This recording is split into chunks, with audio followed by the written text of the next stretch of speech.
Evergreen Heart. By Oprian. Chapter 30. Convergence.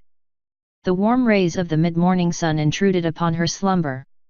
After weeks of sleeping under a tattered itchy rag, the feeling of clean sheets all around her was almost alien, but she relished it all the same.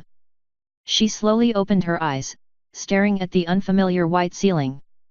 It had been a few days since the fall of Ivory Oasis, and she and several of the liberated were being treated for malnourishment back in Kipajikito. Trixie had awoken in a near panic several times in the past few days, expecting to see the same stained and dirty ceiling of the slave quarters, only to slowly realize she wasn't there anymore. She was told these anxiety attacks would pass, if not become more manageable with time. Time that couldn't pass swiftly enough for her. She wasn't alone. Windy still woke up crying from time to time too. And the poor nurses dared not wake Gordon for fear of being unintentionally mauled by the gruff griffin. And then there were Copper and Kijani, who had refused to leave their room at all, though something else might be going on there. Maji had been taken to the palace, though she promised to stay in contact with Trixie. The sound of the hospital staff going about their business formed a quiet din in the background that broke her from her thoughts. There was also the scent of wild flowers. She turned her head to look at the bouquet that took residence in a little vase on the nightstand, left there by Aaron before he went to speak to the queen. And there was one other item there. A small almond-shaped seed. The last remains of herb. Propping herself up, she looked to the window. It was nearly midday, but despite her mostly pleasant slumber, the experience of the last few weeks had left her exhausted, physically and mentally. A quiet knock on her door drew her attention. "Miss Lulamoon? How are you feeling?" Bonbon said softly as she entered the hospital room and came to the magician's bedside. Her voice was still a bit raspy, but otherwise recovering fine. "Trixie feels fine, Agent Drops, all things considered." "That's good, and Bonbon is fine." The mayor glanced around the room, scrutinizing the bouquet on the nightstand. "Is it safe to talk?" she said, not removing her eyes from the flowers. Yet," Trixie said, a bit perplexed. The Earth Mare turned to face the unicorn and bit the inside of her cheek, clearly something weighing on her mind. "I need to speak plainly, and, you may not like what I will say, but I need you to listen. Can you do that for me? Please?" Trixie felt her body tense at that, and a lump seemed to form in the pit of her stomach, but if the past few weeks had done anything, they had tempered her patience. "All right." With a sigh, Bonbon looked to the window. The spires of the capital glittered in the distance, gratefully still standing. "I remember seeing you and Aaron around town. The two of you always seemed close. But it appears that your adventure here bloomed into something more than just friendship." "Why, yes," Trixie answered, unsure at first what this had to do with anything. "Are you sure that's a good idea?" Bonbon said pointedly. Her tone was not mocking, nor trying to be mean or cruel in any way. It was said plainly, but there was an ominous weight that Trixie could feel behind it. Despite this, Trixie decided to press on. "What do you mean, Miss Lulamoon?" "Trixie, he leveled a town to find you. Decimated, an entire populace. They may have been the scum of Equus, but that doesn't excuse the fact that the lengths and methods he went to get to you were not those of a sane pony." Trixie just sat in silence. She couldn't deny that part of her felt they deserved it. The humiliation at the stockade, the pleas of the enslaved, the sobbing of ponies being branded and sold like they were nothing, being robbed of their own lives, and their freedom to choose their own destiny. Whoever does that to any free-thinking being is without pity, and deserves. She couldn't bring herself to finish that thought. Yes, they were monsters. Yes, such a prospect was unforgivable. But did they deserve to die? And if so, in a manner that she could only describe as something akin to torture only equalled in a pit in Tartarus? Aaron is a dangerous individual, Trixie.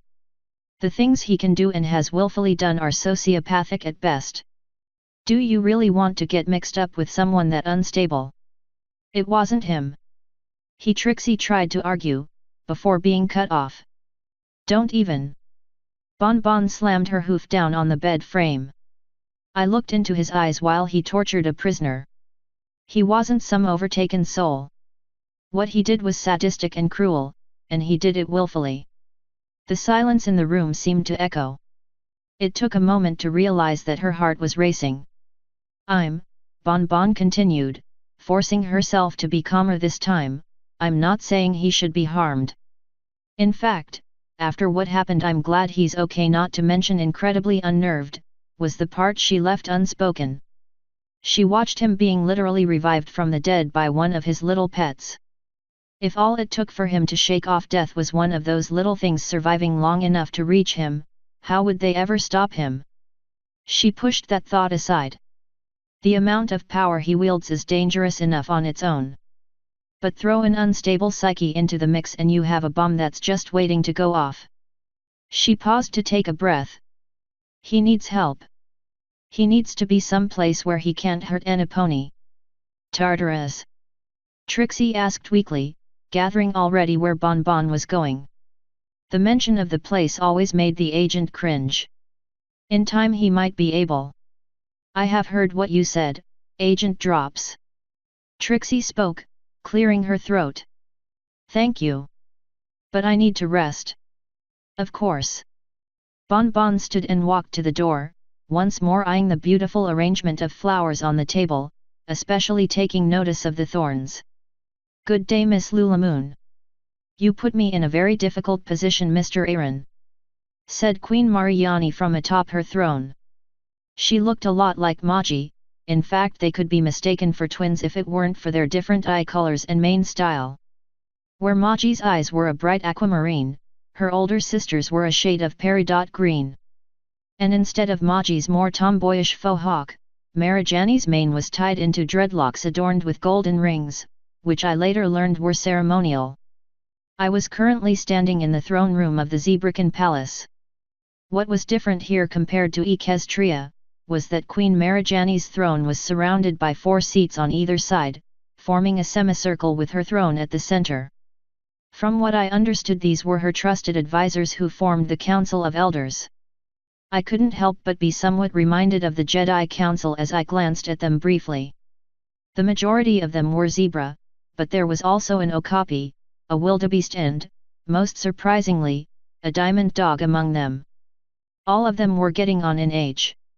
Normally, they would govern the day-to-day functioning of Zebraca with wisdom, patience, and reason. Much like the way villages were governed in ages past, before Zebraca had large sprawling cities. Should they fail to agree upon something, then the Queen herself formed the tie-breaker. Or, should she feel justified in doing so, she could overrule any decision they made. Which I'm told is a rare occurrence. You committed grievous acts on Zebracan soil, causing injury and so many deaths I do not even wish to look at the numbers. It would be fully within my rights to lock you in a dark hole and throw away the key. I could feel the beast wanting to snap at her for threatening us. But I bit back the angry retort and kept my eyes downcast. Just keep calm. Gotta keep calm.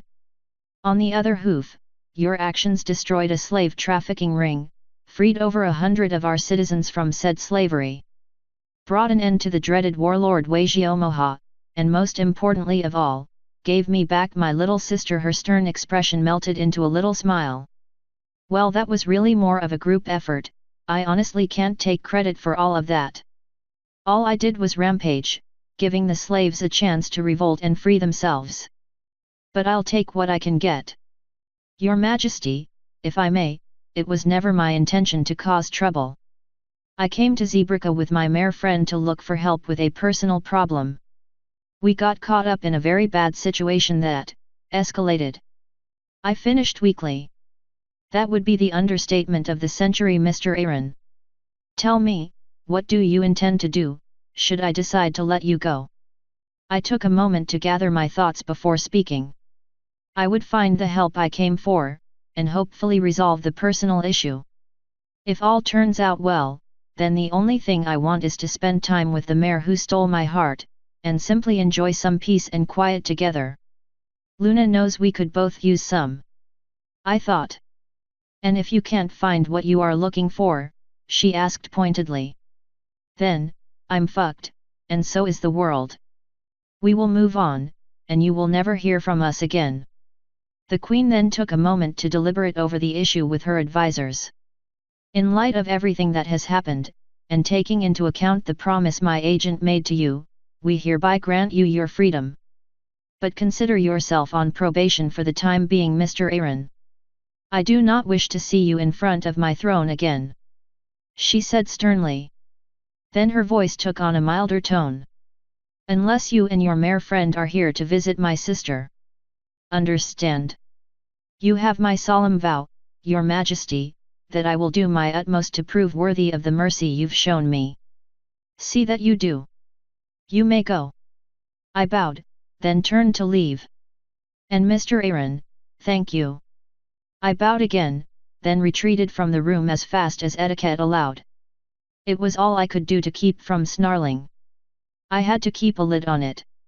Since my return from the dead I've been jumpy as a June bug on a hot plate, to borrow one of AJ's countryisms. Yeah, apparently I had died. Again. That's strike two, Lady Fate. Next time you better make it stick, because if not, then I'm coming for you and I'll tan your hide. The palace itself was not nearly as large as Celestia's.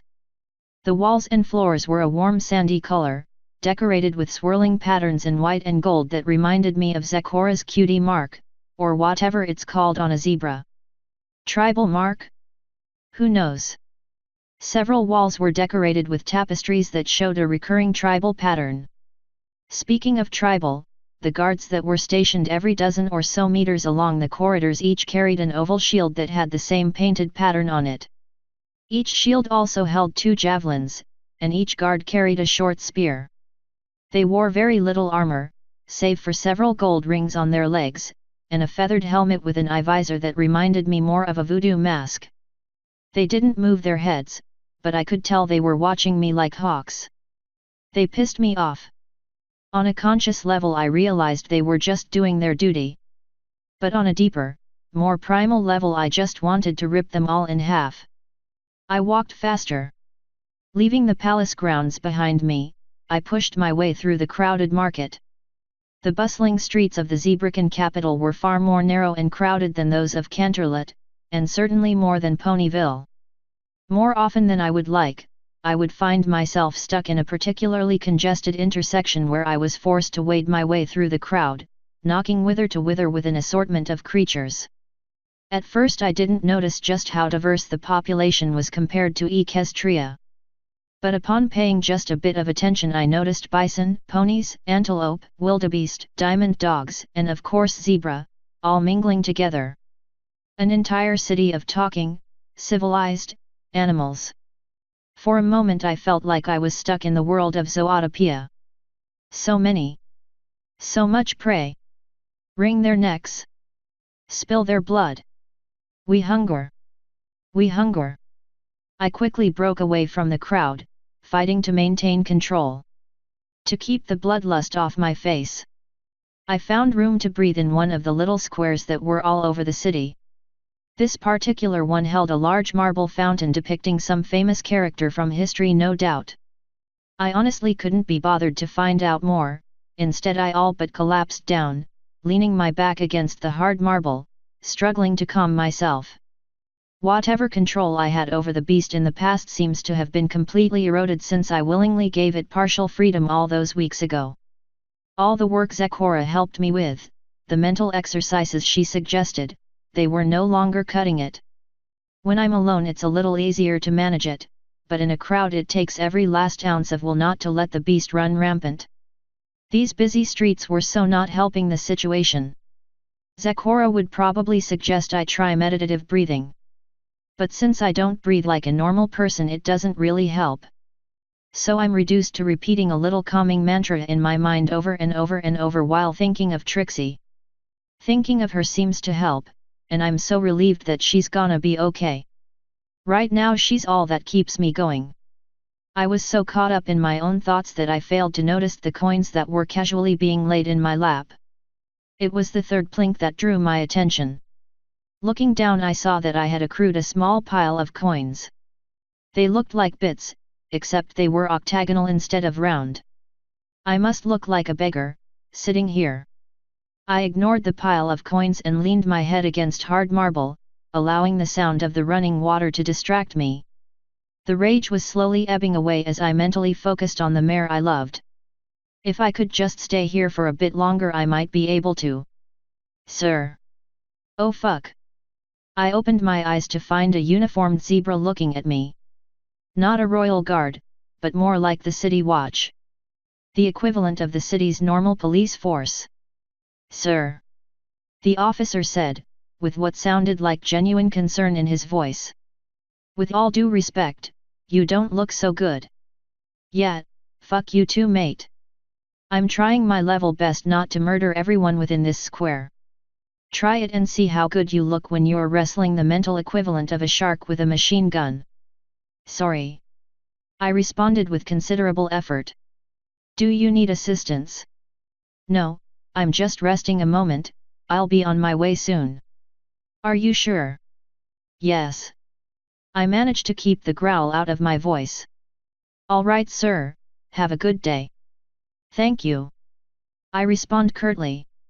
As he moved off, I allowed myself to relax. Only to realize my hooves were now sporting inch-long claws that seemed to be dripping some kind of toxin. Merciful Luna, if he had bothered me any longer I might have. The idea makes me feel sick. It's a good thing I'm unable to vomit, or I might have ruined the fountain's water. I need to get the hell away from everyone. I got up and started moving off towards the hospital as fast as I could weave through the crowd. The pile of coins lay beside the fountain, forgotten. The closer I got to the hospital, the better I felt. Trixie was here, she would make it all better. That thought seemed to calm the beast's wrath for the moment. I quietly made my way up the stairs and down the hall. I entered the hospital room only to find Trixie looking a tad apprehensive. Is something wrong, Trixie? I asked as I sat down on the chair next to her bed. She looked up from her thoughts, seemingly surprised at my sudden appearance. Hey? No, nothing. Nothing's wrong. Just thoughts. Ah, those. Buck 'em, they never lead to anything nice. I stepped up to the bed and gave her a gentle nuzzle. She returned it only half-heartedly. I guess her whole ordeal has hit her harder than I realized. Not that mine has been a cakewalk, but I barely recall half of the shit I pulled in my rage-fueled frenzy. She doesn't have that luxury. Aaron, can we talk? She said quietly. Those words sent a jolt of panic down my proverbial spine. Whenever a girl speaks those words, nothing good ever follows. It's like the verbal equivalent of throwing a live grenade into a room. If one ever utters those words to you, drop to your knees and beg forgiveness for whatever it is your stupid ass did wrong. I spoke to Bonbon. She said. What did she want? The usual. Telling me you're a danger. Trying to get me to help in convincing you to come back with her. Not gonna happen. I said resolutely. Yeah, that's what Trixie figured. She was silent for a minute after that. But her expression remained tense as she stared into the middle distance. Finally she turned to me and asked, "Did you really torture a prisoner?" I admit her question caught me off guard. After a moment of silence I could only tell her the truth. Yes. This was followed by another long pause. How do you feel about that? That dog was scum, long before he took you from me. The world is a little brighter without him. I say coolly. Aaron, that's cold? Heartless? The actions of a monster? I've heard all this before. I said with more bite than I intended. Her crushed expression was enough to know I went too far. I had to get you back. I said sadly. Trixie is not going to pretend that those that took her and the others didn't have a lot to answer for. Maybe even what they got in the end. But Trixie is more worried about how this is affecting you. I'm fine was on my lips, but I couldn't bring myself to say it. Trixie had brought me back from the brink, more than once. Right now, she was my anchor, my key to having a semblance of a normal life, where I didn't need to be alone. Perhaps it's unfair to do that to some pony, but if I was being truly honest, I was scared of what would happen if she wasn't in my life. I'm adrift in a mostly unknown land, stuck in a form that has made me a pariah in most places. And the things I thought I knew turned out to be false. She was my lifeline, and I didn't want to lose her. Aaron. I'm not sorry, I said quietly but strongly. I'm not Celestia. I'm not going to stuff the problem in a closet somewhere and ignore it in the hopes that it will go away. I will never give an enemy the opportunity to come back another time and hurt the ones I love and care about. But I know, I can't go on like this. Trixie, I'm losing control. I can barely go 5 minutes without feeling the overwhelming urge to do something I'll regret. I need help. And I need you. Well, we did come here for help, didn't we? She said, giving my hoof a squeeze. But I want you to promise me something. What's that? From this moment on, no more killing. Promise Trixie you will try to find a better way. Trixie. I don't know if I can promise that. I'm not fully in control here. Well, you better try. That is Trixie's one condition. You have so much power, surely you can think of some way to stop some pony without resorting to killing them. What if she was right? But could I really stop? Did I even want to stop? I mean, why should I? If someone gets in my way, it's their fault if they get crushed by my power. They are just prey. Wait, what am I thinking? I felt a sense of cold that chilled me to the bone. When did I become so callous about killing? Sure, I've never shied away from letting my fists do the talking, but only after actual talking proved absolutely futile. Was Celestia right all along? Am I too far gone without even realizing it? No, I refuse to believe that. I grasped Trixie's hoof tightly. All right, Trixie, I will try. Just, please don't leave me. I can't do this alone. I won't, you big lug. She said while giving me a nuzzle. Trixie will never leave you. She dropped everything to come with you on this trip, horrible as the start turned out to be. But we're together again. And Trixie will stay by your side. I couldn't take it anymore. I rose up and hugged her, clinging to her for dear life. The sensation of being so close to her was, like a precious gulp of air to a drowning man. Her warmth, her scent. I could sense the faint beat of her heart as it gently thumped against her chest. All of it like the sweetest ambrosia. I don't understand how I've come to be so dependent on her so quickly. And right then I didn't care one bit. She was there, and she was all that I needed. We sat there in silence for a while, till one of the nurses came in to bring Trixie lunch. It was another 3 days before Trixie was finally released from the hospital. It was a relatively chilly morning, for Zebrakin standards anyway, and Trixie and I were standing just outside the Equestrian embassy.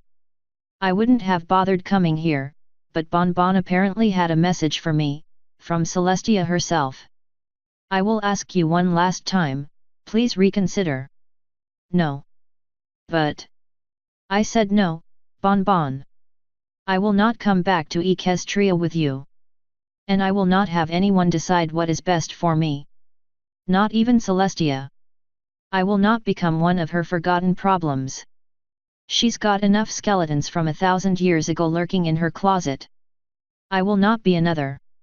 Bonbon let out a tired sigh. I was afraid you'd say something like that. She said as she hoofed me a scroll bearing the royal seal. I took it hesitantly and unrolled it. Aaron, if you are reading this scroll, then Agent Sweetie Drops has failed to persuade you to return and put yourself into my protective custody. As such, I am left with no other choice. While I wish you no malice or harm, I must do whatever it takes to protect my little ponies from the danger you represent. Therefore, by royal decree, you are hereby banished from Equestria for all time. I am sorry it had to come to this. I hope you find happiness, wherever you may end up. Princess Celestia. Rereading the paper for the fourth time, I allowed the message to sink in. I've just been rejected by a fandom. Yeah, okay, situation is a bit different here, but in a nutshell that's what's happening. The flowing letters and apologetic platitudes, culminating in a fuck you message. Not gonna lie, it stung. From over my wither I could see Trixie reading the letter herself. A hoof on my back tells me my expression was plain. Banished for all time. That line stuck out hard, leaving no wiggle room for debate or appeal. That's it then. Looking up, I tried to read Bonbon's expression, but her poker face was solid. It's all business to her. I take it, you know what this is. I said, my voice cracking a bit, despite my best efforts. Yes, the letter came with instructions. She stated matter-of-factly, though I really do wonder which option she would have preferred.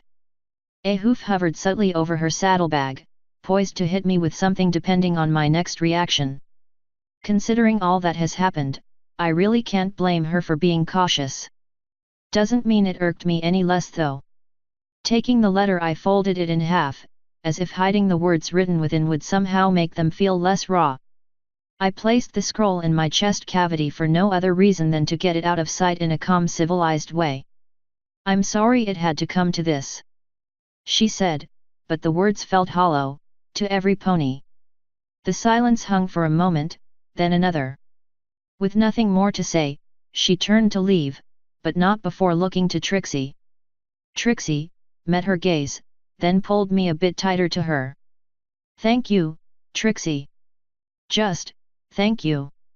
The agent moved past us without another word. My world was still reeling. I should have figured something like this would happen. It was always on the table, I suppose. But the finality of it. I want to be mad, but I've been mad for several weeks. This is the kind of pain the beast wouldn't understand and care for. This hurt? This rejection?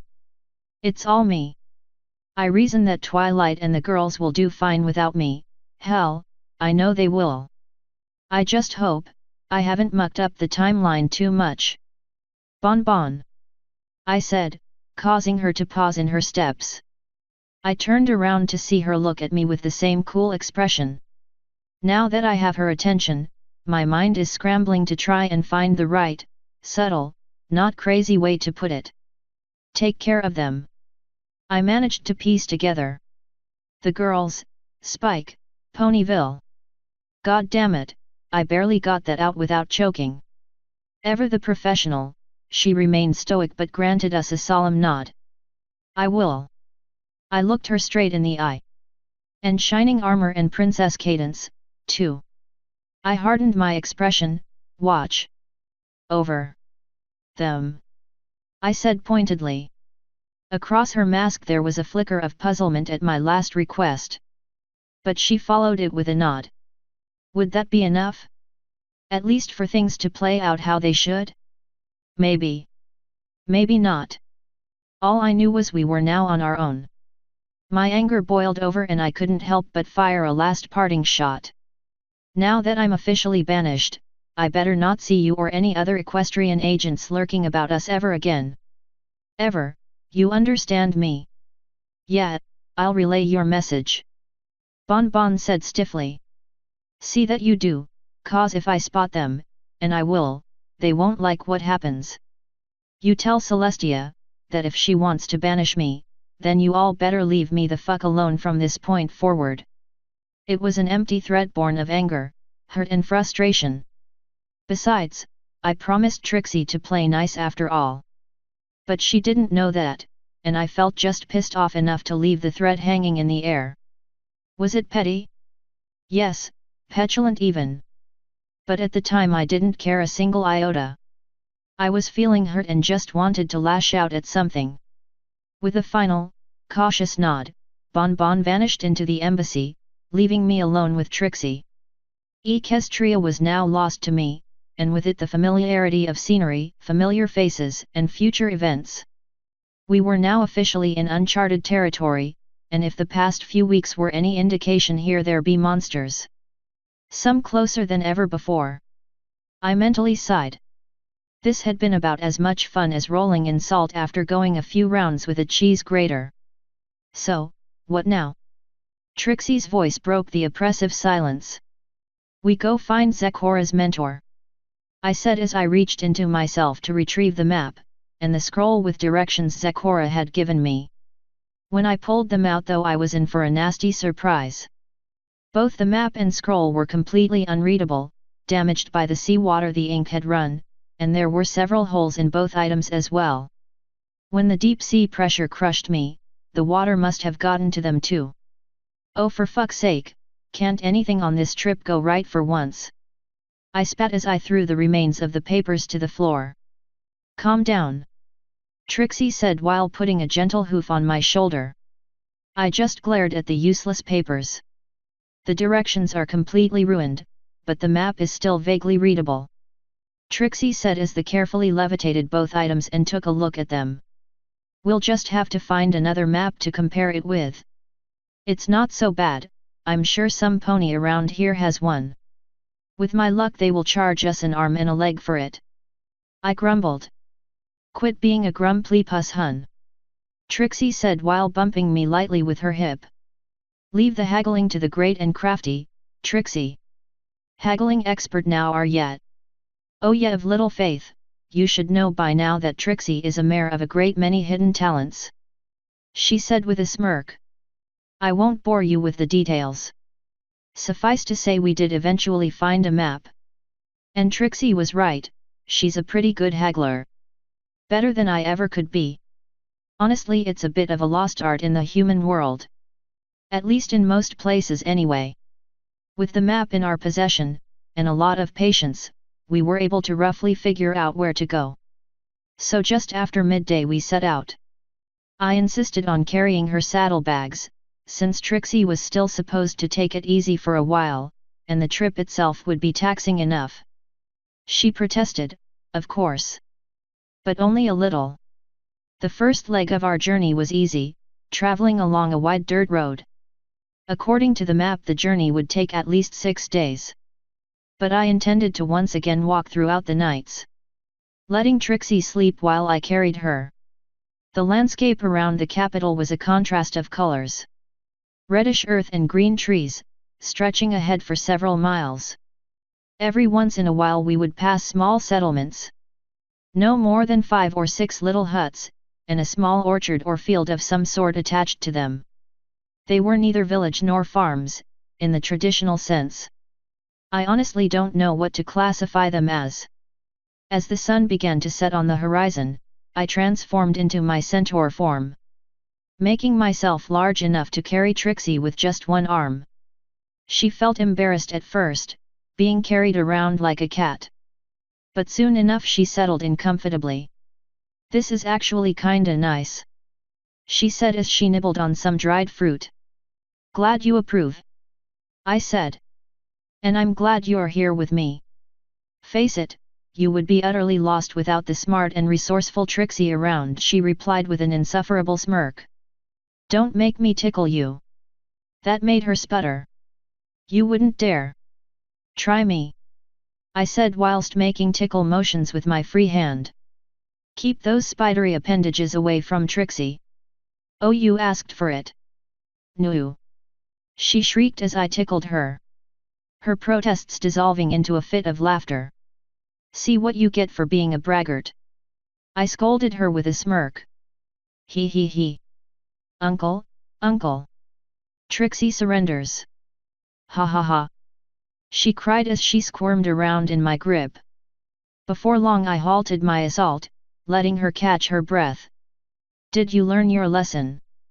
I asked with a grin. Trixie will have her revenge, she panted. I'm shaken in my boots, I quipped back, earning myself a light punch in the chest. Dork, she said with a saucy smile. Before long the sky turned completely dark, and I had to rely on my magical senses to even see the road. The moon was barely a sliver of a crescent tonight. I've been steadily moving forward for hours. The night itself was quiet save for the sound of crickets in the distance. Or whatever freakish insects they got here in Zebrica.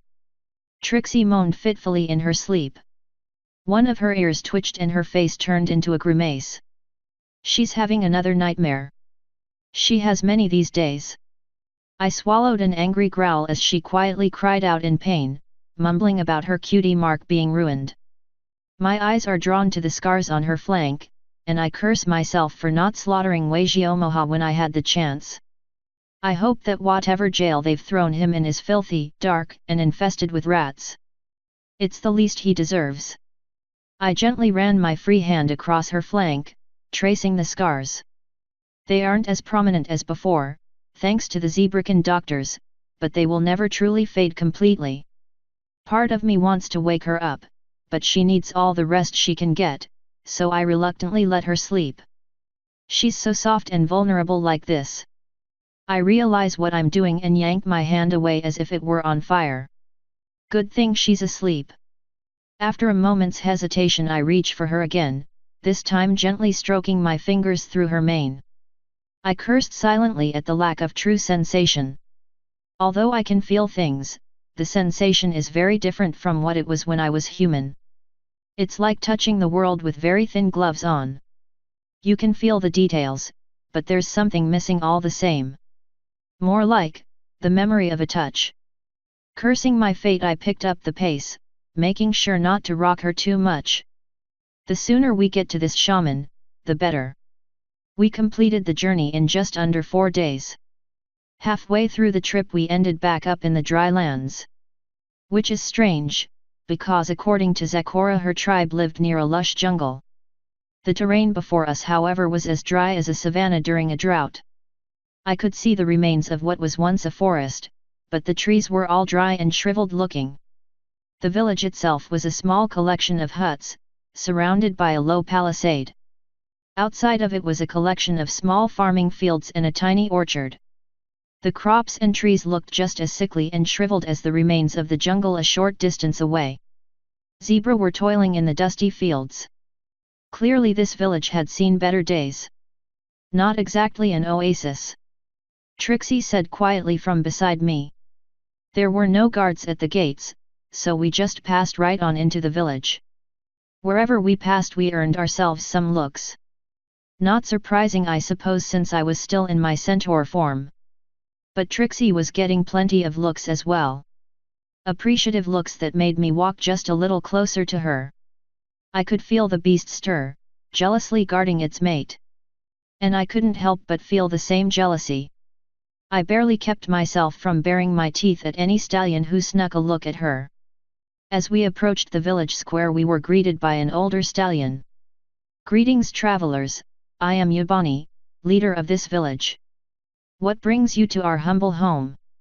My name is Aaron, and this is Trixie. I said with a wave of my hand, I've traveled a long way to find the help of a skilled zebra shaman. I heard one lives here. You have come to seek the wisdom of Elder Magica. You sound surprised. I said. It is rare for outsiders to seek her counsel. Shaman aren't as respected as they once were. Yes well, she is the only hope I have. Can you take me to her? I suppose I could do that much. Your village has sure seen better days. I said as we followed him. There are tough times all over Zebrica. The old stallion clicked his tongue. The drought has been spreading since last year. But we have survived here for generations. Eventually this dry spell will pass. It always does.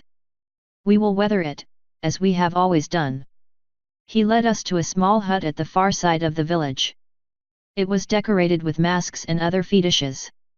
I could feel the power radiating from them. Like a veil hanging over the place. Outside was a rack, where bushels of herbs hung out to dry in the sun. With a small bow Yabani bid us goodbye and left. The air inside the hut was surprisingly cool. The smell of herbs and potions was thick in the air. Hello! I called out. If my eyes do not betray, I have a visitor from far away. said a slightly raspy voice full of mischief. As I turned in the direction of the voice, an old zebra mare stepped out from the shadows. Her mane was as long as Fluttershy's, and silver as the moonlight itself. Deep turquoise eyes stared at me from within a wrinkled face that is full of mirth. Golden rings decorated the old mare's neck as well as both her front legs, and she carried a gnarled staff, covered in runes and decorated with strings full of beads. "Are you Elder Magica, the shaman?" "That is the name bestowed to me, and who, dear stranger, might you be?" "My name is Aaron, this is Trixie. I've come a long way to seek your help, Elder Magica. I'm desperate. A stranger seeking my aid is rare." "How did you learn of this old mare?" "From your student, Zecora." She gasped lightly. "Yes. She tried to help me, and it worked for a time, but this problem is beyond her skills. So I came to find you instead. Come and sit here by the light, and tell me all about your plight," she said, motioning to the spot in front of her small fireplace. And I did just that. Over the next 2 hours I told her everything. My arrival in Equestria, my transformation, my fight with the dragon, losing control. How Zecora pulled me back from the brink. Learning what my powers could do. And how it all eventually went to hell. Magica never interrupted me. She simply listened attentively, asking the occasional question only when I took a break in telling my story. When I finally finished my story, she was silent for a long while before she finally spoke up. "You see yourself at war with the beast, as separate as West and East," she said. "It is a separate entity. It's a bloody timber wolf spirit. You are wrong, as was my student, such way of thinking is far from concludent. When the spirit tried to possess you in order to avoid its end, it became closer than any friend. It latched upon you to preserve its health, and found something that was most in sync with itself. From what I understand, these spirits know only torment. They understand anger, pain, and discontent. So it latched onto those parts of you, and through them, made one from two." "Are you saying we fused?" Magica reached behind herself and pulled out 2 coconut halves. She then scooped some water from her cauldron into one of them. "Gaze upon this simple bowl, see it as a coffer for thy soul. The water within, cool and clear, your vital spirit, held so dear." I nodded. She then scooped some water into the other one. "When I pour this water into the other," she said as she did so, "are you able to tell which was already there, and which was another?" "Of course not, water is water, it all becomes one big whole," I said. "And so it is, as is thy spirit. But, not solitary are we all, not even near it. We are all but tiny parts of the cosmic whole, from towering tree to swaddled foal. And when our lives reach their culmination, we become part of the ethereal nation. The experiences and knowledge that we cherish, enrich and enhance the divinity, letting it flourish. Forgive me, but I do not believe in such things. Was not magic, to you once unknown?" she said with a cocky grin, "yet here you are, wielding it like it was your own. That's different. Whichever philosophy is right, is for the individual themselves to decide. I think we're getting off topic." She merely gave me an infuriatingly serene grin. "So what must I do to be rid of this thing?" "Still, that remains the point you miss. There is no getting rid of something that is part of this." She motioned to my chest. "Such an act would be akin, as trying to remove one's own limb. The harm it would cause would utterly compound. Instead, I suggest an alternative round. Deny this part of you, no longer. Accept it as one with you will make you the stronger. The more you try and make believe, that bad are these feelings as you perceive. Anger, pain, they feed the beast, thus this split between you must cease." She refilled the second coconut. "You dam them up like water at first, they swell and grow, until your wall will burst." She poured the water into the other coconut until it overflowed. "Anytime your temper fumes, when you get angry, your emotions mushroom, expanding out, wild and denied, because they are alien in your mind, when in truth they are not new, but always have had root in you. You're saying, I did this to myself?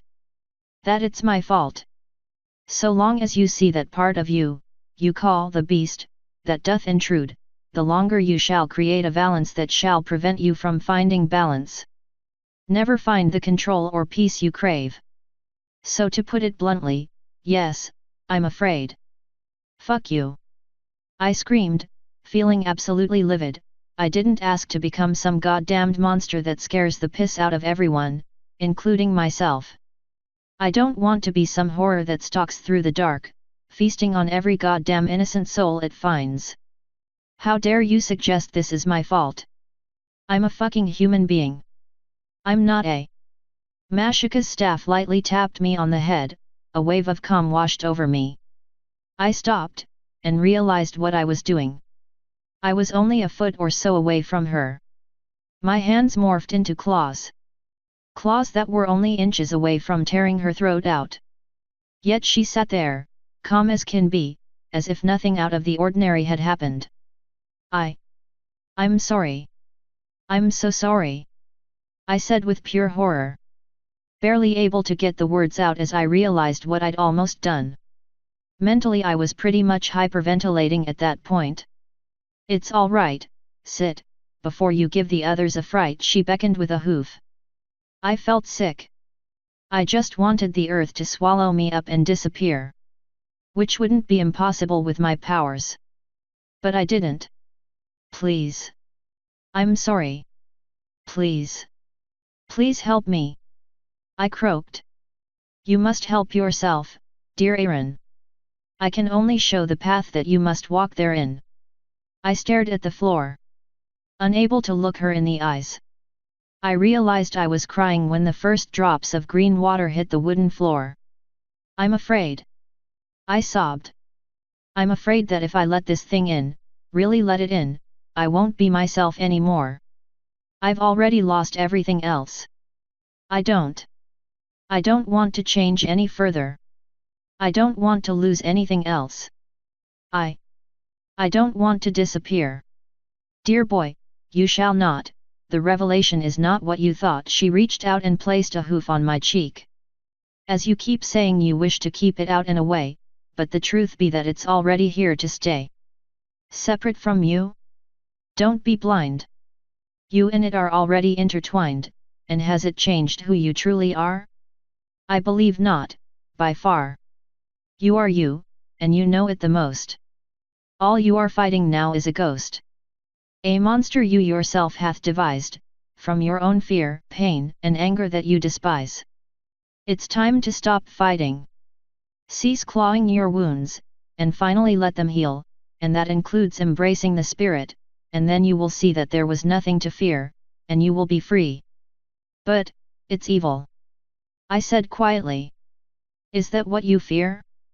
Because you believe it will make your virtue unclear. I nodded weakly. I realize that makes me sound like a hypocrite, considering some of the things I've done, but... Child, nothing in this world can make you evil. Evil is a choice, not some dramatic upheaval. No wizard, or totem, or crazed postillion can change what you are and make you a villain. What about discord? Bah, the trickster spirit cannot truly change what is inside, no matter how deranged. He can only bend on what lies beneath.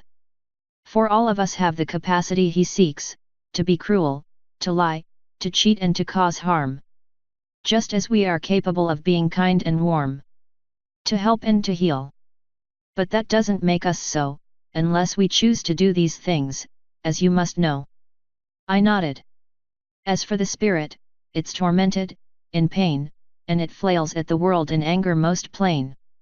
But just like you, it is capable of more, feelings of kindness, tenderness, if one can show it the door. It has simply been in pain for so long it's forgotten, it's grown bitter and wild, lost and rotten. When you accept it as part of you, it too can finally heal, and begin life anew. So you're saying that I have to show it kindness? An act of the heart, would indeed be a good start. I pondered her words. Where would I even start? Do I simply start talking to myself and hope the beast listens? You are thinking of how to tackle this problem best, might I suggest a vision quest? Vision quest. A spiritual journey into your own mind may reveal the secrets you wish to find. How does it work? What do I do exactly? There is a place of magic I have not visited for a long while, the perfect spot for you and it to finally reconcile. It is there your quest may begin, and hopefully end the strife within. Where is this place exactly? She pointed her staff at the window. At the horizon is what you seek, a very special mountain peak.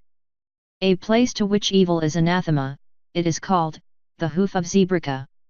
We travelled to said mountain that same afternoon, for I did not wish to waste any more time. Time in which the beast could slip from my tenuous grasp. I learned the mountain was called the Hoof, because when looked at from above, it was shaped like a horseshoe. The trip to the foot of the mountain surprisingly didn't take all that long. The climb up was a different matter. The terrain was steep, and the path narrow. I was surprised by how easily Magica navigated it. For a mare who looked to be 100 years old at least, she was a spry old bat. Trixie walked beside me as often as the path would allow. I noticed she brought some saddlebags along. Whatcha got there? I asked, trying to make conversation and calm the nerves I felt. Trixie brought some materials and a sewing kit. Magica said this might take hours. So Trixie figured she would use the time to sew a new cape. I blinked. I hadn't realized you made your own outfit. Of course. As Trixie keeps reminding you, she is a mare of many talents. I really should learn not to underestimate you, hey? Yes, you should. She nodded sagely. We continued following the path as it wound upwards, following the curve of the mountain, until we reached a small plateau in the middle, what would form the frog on an actual hoof. I may not like heights, but I had to admit the view from here was breathtaking. We could see around for miles and miles from here. We could easily see the little village in the distance. There was something about this place. It felt unnaturally serene. But there was something else to it too. I could feel it, beneath the earth, deep beneath the mountain. From the surprise that you express, I reason you can feel it, yes. What is that? I asked. What you sense below, my friend, is the ley lines that from this mountain extend. Where the world of spirits is thin, and magic burns bright, from here you will journey to meet what is inside. She said, tapping my chest. How long will this take? I asked. That I fear I cannot say, it will take as long as it may. For some an hour, for others a day. I don't know about this. I said, my apprehension growing. Last time I was alone in my mind with the beast, things didn't end well, and it took Zecora to get me out. I really don't want to go for a second round. A shiver went down my spine. I mustn't be afraid, fear is the mind killer. Oh, who am I kidding, I'm fucking scared as hell. Not so much for myself, but for what I stand to lose if this doesn't work. My eyes are briefly drawn to Trixie, who smiles at me encouragingly from where she's taken a seat on a flat-topped boulder. I do the mental equivalent of taking a deep breath. How do I begin? Magica smirks. Normally one would meditate for a day, but since you are different, let me help you on the way. Before I can ask what the smirk is all about, the runes on her staff glow and she bops me on the forehead with its tip. My world goes dark as I experience the sensation of falling. Damn you, you crazy old goat.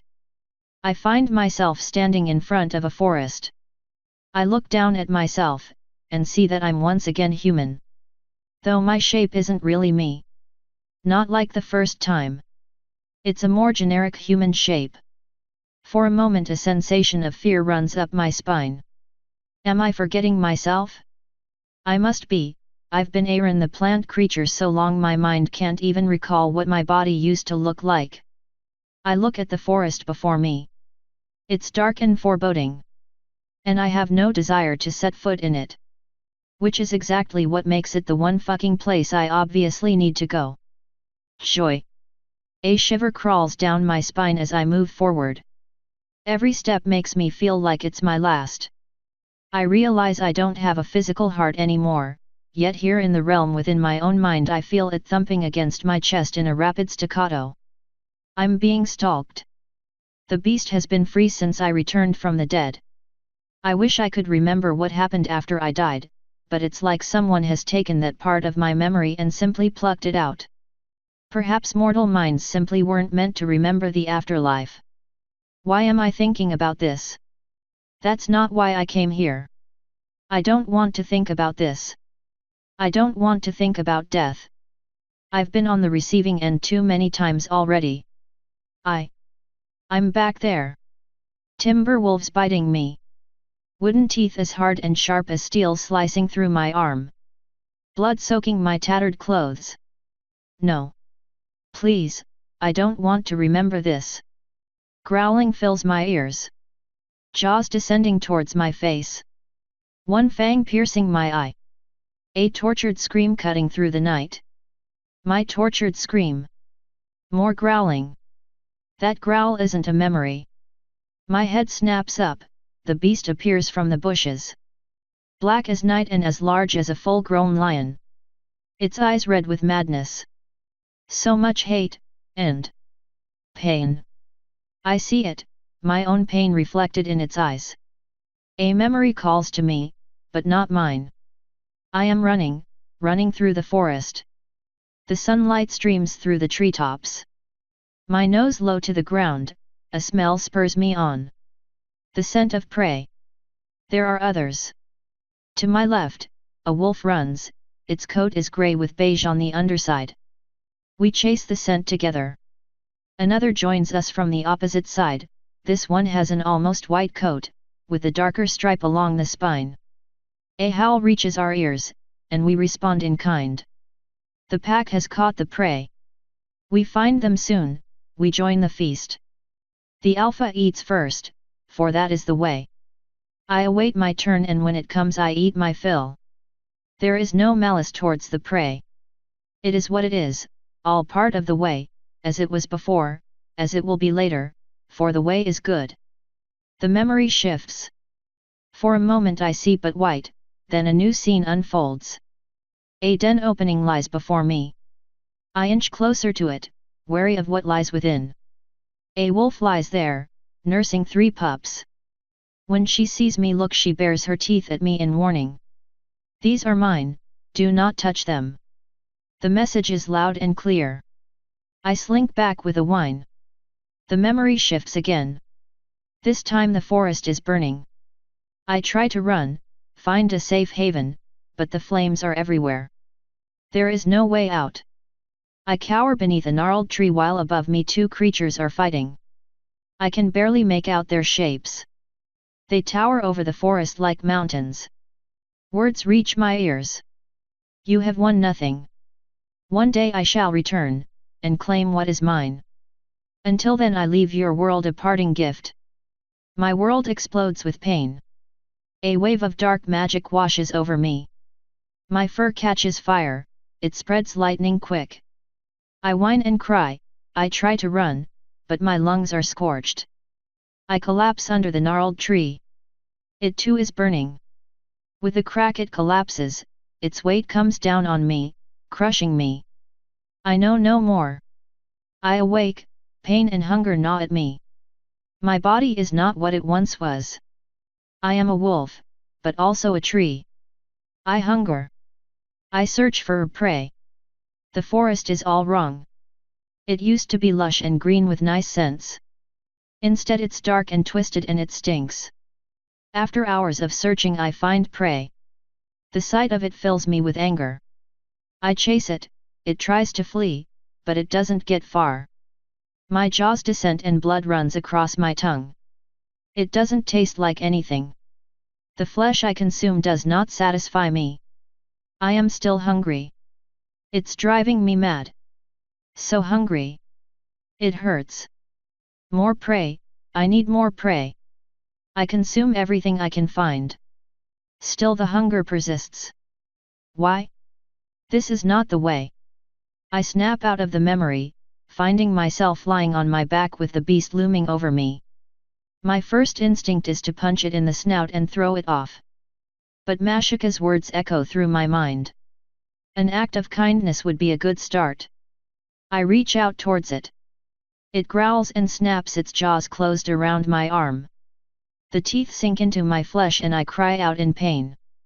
My first instinct is to jerk back, to defend myself. I raise my free fist to punch it, make it let go. It's shaking me violently, and the pain shooting up my arm is making me scream. I grit my teeth, holding back. It lets go of my arm and lunges for my face. I bring up my other arm just in time. The jaw slams shut around it, and if I was capable of throwing up I might have. It all feels so very real. What is real? How do you define real? Morpheus' voice comes to mind. I have no time to dwell on that as the beast releases my other arm, only to come back for a second attempt. I have to do something, so I meet it head on. Tackling it to the ground. It's so much bigger than me. I cling to it as it bucks and kicks, writhes and twists, trying to throw me off. Its jaws snap shut right next to my face. I press my chin into its neck so it can't reach me and hold on for dear life. It growls and howls, refusing to yield. I cling tighter. We roll and roll across the ground. A flailing mass of limbs and fur. It almost throws me off twice. I don't have a clue what to do anymore, so I just do something stupid. I shift position slightly to give myself more room, lean in towards its head, and clamp its ear between my teeth. It yelps, first in surprise, then in actual pain. It struggles harder, I grind my teeth together and it yips. Yield. I snarl without moving my jaw. The words come out mangled thanks to the ear in my mouth, but the message seems to have been received. Because the beast struggles noticeably less. I let go of the ear. The beast twists its head to look at me, baring its teeth in challenge. Another memory floods my vision. I am a challenger. The alpha of the pack has grown old. It is time for new blood to lead. He waits for me, standing on the high ground. He's trying to look imposing, but we can smell the inflammation that's making his old bones ache. He knows his time is up. I bare my teeth in challenge, and he responds in kind. We circle each other, waiting for the right moment. Now. I lunge, teeth snapping. I am fast, but he is experienced.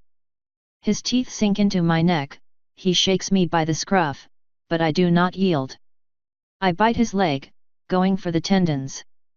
I must have hit a sore spot. He lets go of me and I turn swiftly to bite his neck. A few drops of blood fill my mouth. Their taste spurns me on. The alpha falls, exposing his neck. He yields. I wait for him to get up, then I charge him. He runs, tail between his legs. He is no longer welcome in this pack. He slinks away into the underbrush, wounded and alone. It is sad, but this too is the way, and it is good. Every wolf understands. The memory fades, the beast lunges for my throat. I bring my arm up. The jaws crush down on it. I bite through the pain and twist my shoulder, exposing the beast's neck. I bite down on it. It's a pathetic little bite on such a big neck. But the message is clear. Yield.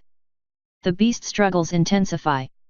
It whines and howls and snaps its jaws, but I don't let go. It feels like I've been here for hours. My jaw hurts, my teeth feel like they are being pulled out. But I do not let go. Finally its struggles lessen, and then it rolls over, whining piteously. The beast yields. I've beaten it in a way that it understands. Like the alpha before it, it too has grown old and tired and in pain. It craves release, but thanks to the curse it cannot die. I see it now. At the heart of the Everfree stands a grove of cursed trees. The site where Groger's blood first spilled. Whenever a timber wolf is destroyed, their spirit is pulled back to these trees, to be trapped in a new seed. Trapped in an endless cycle of hunger and pain from which they cannot escape. As the seed rots away due to the entropy, the spirit within experiences agony. Much in the way I feel pain when my core is damaged. They have been in that state since the Everfree first existed. Since way before Celestia's time. Thousands of years of endless pain and hunger. No wonder they are mad. Now I understand why the spirit tried to bond with me. It was looking for a way out. It clung to me so it would not have to go back. My vision returns as I let go of the beast's neck. I see it in a different light now. No longer a vicious black mass of hate and spite the size of a lion. Instead it's just a normal-looking wolf. Its coat is grey, and it looks old. Its eyes stare at me piteously. It reminds me of my dog. Whatever hate I used to feel for this creature evaporates. I just feel sad for it. To exist that long and only know pain and agony, no animal deserves that. What sort of twisted entity does such a thing? Groger the Destroyer, says an icy voice at the back of my mind. I lean forward, extending a hand. The beast shies away at first, ears flat and growling. I hold and wait, keeping a relaxed posture. It looks at me hesitantly. Time passes, and neither of us moves. Then the beast slowly sniffs my hand before it finally leans into it. I pet it carefully and it whines softly. It looks tired. Rest now. I say as gently as I can. You've earned it. At last.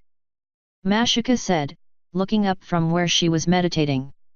Trixie looked up from where she was working on sewing a new cape.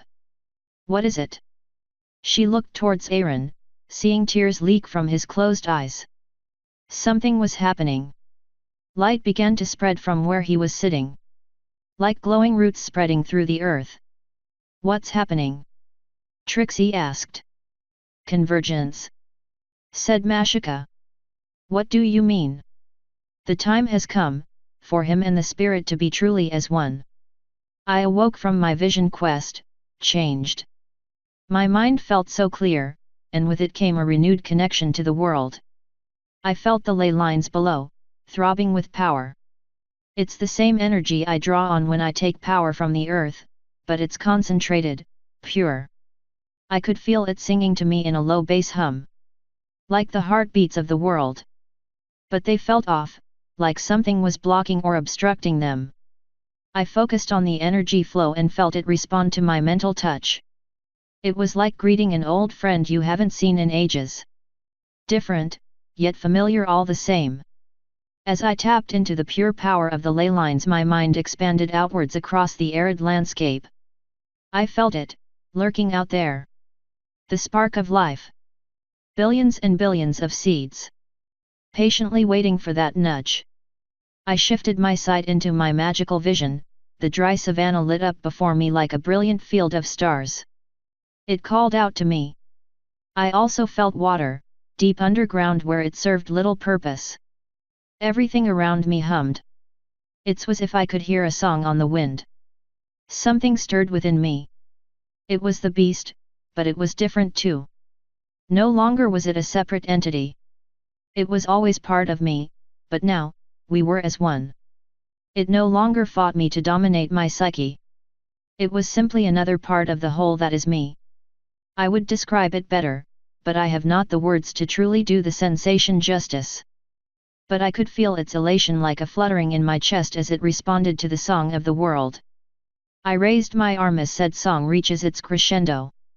Green arcs of electricity danced along my body, rising from my feet along my limbs, to arc between my fingertips. My vision shifted back into my regular sight, and I looked at the dry and sad land before me, then uttered a single word. Bloom. Trixie and Magica stared in awe. Before their eyes the mountain erupted into life. Grasses and flowers, even little trees sprang forth from the ground. The wave of green raced down the mountain. Blossoms and pollen filled the air, dancing on the wind. Further and further the lush green carpet spread. Wilted trees bloomed anew. Dried up ponds filled with water that rose up from deep underground. Far and wide it spread, all the way to the village on the horizon. The sad-looking crops in the fields grew full and strong, brilliant colored fruits popped forth on every tree as the scent of blossoms and flowers filled the air. The children of the village stared in awe at all the food. The adults turned their gaze towards the mountain in wonder. The energies stored in the ley line were spent for the moment, but they once again flowed free.